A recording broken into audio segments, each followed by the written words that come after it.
Next आता है दोस्तों वायरसों के सामान्य लक्षण।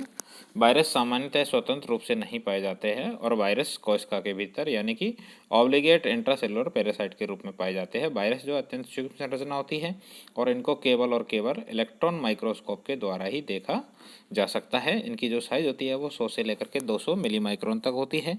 बैक्टीरियल फ्लो फिल्टर से इन्हें छानना संभव नहीं होता है। इनके अंतर्गत जो आनुवांशिक पदार्थ पाया जाता है वह डीएनए पाया जाता है या फिर आरएनए पाया जाता है। दोनों एक साथ नहीं पाए जाते हैं, केवल एक ही प्रकार का पाया जाता है।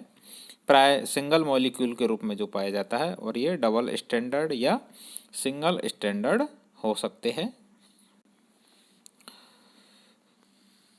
एक वायरस का जो कण होता है उस सिंगल वायरस के कण को जो है वेरियोन कहा जाता है। इसमें फंक्शनल ऑटोनॉमी का पूर्णतः अभाव होता है। वायरसों में स्वयं का एंजाइम सिस्टम एब्सेंट होता है, लेकिन ये जब किसी परपोषी कोशिका में पहुंच जाता है तो वहाँ पर परपोषी जो सेल होती है उसका जो एंजाइम सिस्टम होता है, उसकी जो एंजाइम प्रणाली होती है, उसके साथ में ये इंटरेक्शन करते हैं और उनके फलस्वरूप ये नए पदार्थों का निर्माण करते हैं।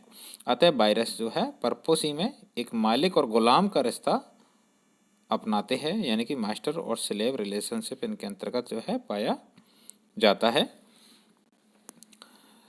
वायरसों का बाह्य चोल जिसे आउटर कैप्सिड कहा जाता है सामान्यतः प्रोटीन के द्वारा निर्मित होता है। सेलुलर विशिष्टता हेतु उत्तरदायी होते हैं। वायरस जो है इंट्रासेलुलर ऑब्लिगेट पैरासाइट होते हैं। इन्हें कृत्रिम माध्यम पर कल्चर नहीं किया जा सकता। क्यों? क्योंकि ये इंट्रासेलुलर ऑब्लिगेट पैरासाइट प्रकृति के होते हैं। कुछ पादप वायरस, कुछ जंतु वायरस की होस्ट रेंज जो है सीमित होती है। इसके विपरीत अनेक बृहद परपोषी श्रृंखला भी प्रदर्शित करते हैं। रेप्लिकेशन की प्रक्रिया इनके अंतर्गत पाई जाती है। वायरस जो है अत्यंत ही संक्रामक होते हैं, इन्फेक्शियस होते हैं और कुछ वायरस बहुत तीव्र गति से जो है रोग का प्रसारण करते हैं।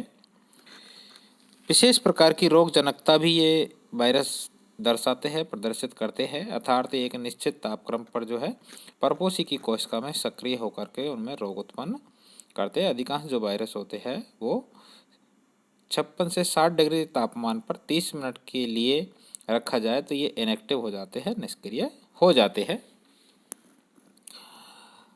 वायरस परपोषी विशिष्टता प्रदर्शित करते हैं, अर्थात ये विशिष्ट प्रजाति के परपोषी के अंतर्गत ही, यानी कि विशिष्ट प्रजाति के होस्ट के अंतर्गत ही ये उसे संक्रमित करते हैं, क्योंकि एक ही प्रकार का न्यूक्लिक अम्ल यानी कि आरएनए या डीएनए इनके अंतर्गत पाया जाता है जो कि हैप्लॉइड होते हैं, अगुणित होते हैं। दूसरा, इनके अंतर्गत जो है एंटीजेनिक गुण भी पाया जाता है। एंटीबायोटिक्स का कोई इफेक्ट इनके ऊपर होता नहीं है।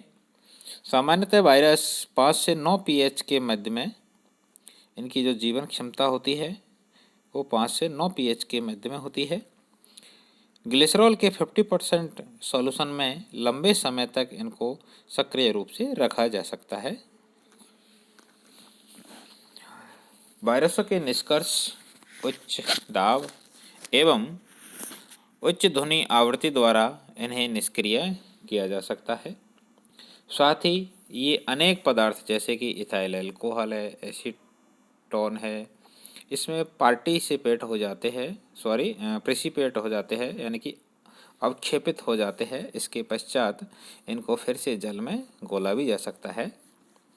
अल्ट्रावायलेट रेज के द्वारा, पायरिडीन के द्वारा, हाइड्रोजन परऑक्साइड के द्वारा इन्हें ट्रीटमेंट के द्वारा निष्क्रिय किया जा सकता है। साथ ही ये परपोषी कोशिका के बाहर जो है क्रिस्टल के रूप में पाए जाते हैं, निष्क्रिय रहते हैं, परंतु संक्रमण के समय जब ये अपना न्यूक्लिक अम्ल किसी परपोषी कोशिका में इंजेक्ट कर देते हैं तब ये न्यूक्लिक अम्ल जो है क्रियाशील होकर के परपोषी कोशिका की जो मेटाबॉलिक सिस्टम होता है उस पर ये अपना नियंत्रण कर लेते हैं और उसके पश्चात में वायरस न्यूक्लिक अम्ल और या ऐसे कह सकते हैं हम कि वायरल न्यूक्लिक एसिड और प्रोटीन का ये संश्लेषण करते हैं और अपनी संख्या में बढ़ोतरी करते हैं।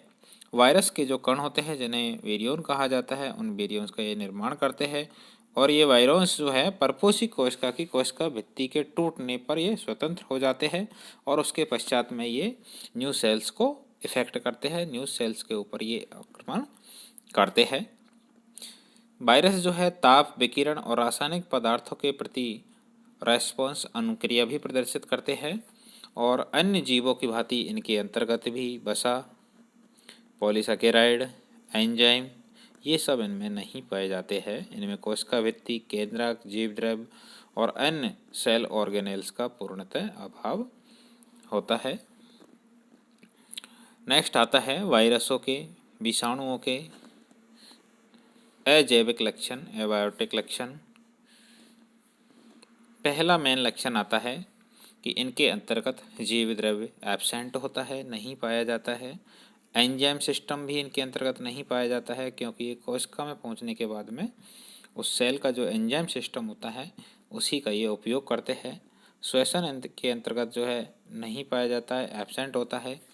क्रिस्टलाइजेशन इनका किया जा सकता है और सबसे पहले क्रिस्टलाइजेशन जो है 1935 में स्टेनले के द्वारा टीएमबी को किया गया था।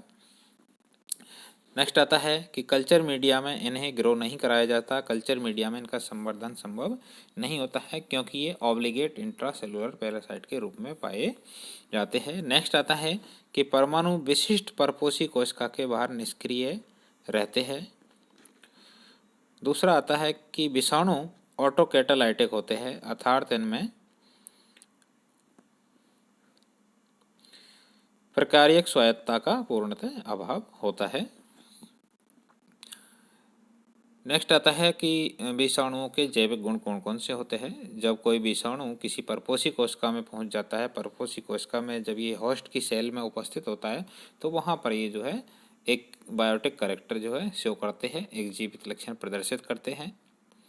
इनमें न्यूक्लिक एसिड, आरएनए या डीएनए उपस्थित होता है जिसके कारण ये आवरण के लिए प्रोटीन का संश्लेषण करने में सक्षम होते हैं और इसके लिए जो होस्ट सेल है उस होस्ट सेल के, उस होस्ट कोशिका के, परपोषी कोशिका के राइबोसोम का उपयोग करते हैं। ये परपोषी कोशिका में गुणन भी करते हैं और म्यूटेशन, उत्परिवर्तन भी दर्शाते हैं एवं इनके अंतर्गत जो है एंटीजेनिक गुण पाए जाते हैं। तो ये इसके जो है विशिष्ट जैविक लक्षण है। नेक्स्ट आता है विषाणुओं की आकार की और उनकी संरचना।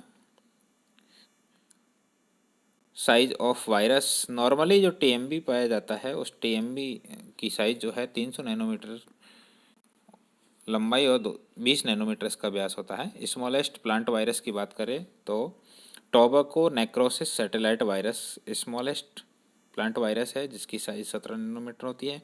लॉन्गेस्ट प्लांट वायरस की बात करें तो सिट्रा टेटेजा वायरस होता है यानी कि 1300 नैनोमीटर होता है।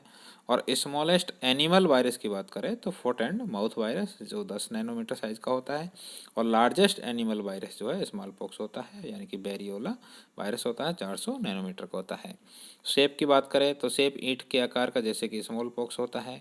गोलाकार इन्फ्लुएंजा, HIV, रॉड के आकार का छड़ाकार TMB, बैक्टीरियोफेज जो है ब्लड के आकार के होते हैं। तो ये इनकी शेप और साइज होती है। नेक्स्ट आता है केमिकल कंपोजिशन, इनका रासायनिक संगठन। इसके बारे में नेक्स्ट वीडियो में, नेक्स्ट क्लास में हम डिटेल से अध्ययन करेंगे। वैसे नॉर्मली सामान्यतः रासायनिक रूप से इनका जो संगठन होता है वह प्रोटीन और न्यूक्लिक एसिड दो चीज़ों से मिलकर के बना होता है, जिसमें प्रोटीन इनका कैप्सिड होता है, जो खोल होता है वह प्रोटीन का बना हुआ होता है और इनका जो केंद्रीय कॉर्ड होता है वह न्यूक्लिक एसिड का बना हुआ होता है। यानी कि हम कह सकते हैं कि वायरस न्यूक्लिक एसिड और प्रोटीन से मिलकर के बने हुए होते हैं, जिसमें न्यूक्लिक एसिड के अंतर्गत या तो इसमें RNA पाया जाता है या इसमें DNA पाए जाते हैं, दोनों एक साथ नहीं पाए जाते हैं। तो इसका जो केमिकल कंपोजिशन है इसका नेक्स्ट वीडियो में, नेक्स्ट क्लास में हम विस्तार पूर्वक अध्ययन करेंगे। Thank you so much.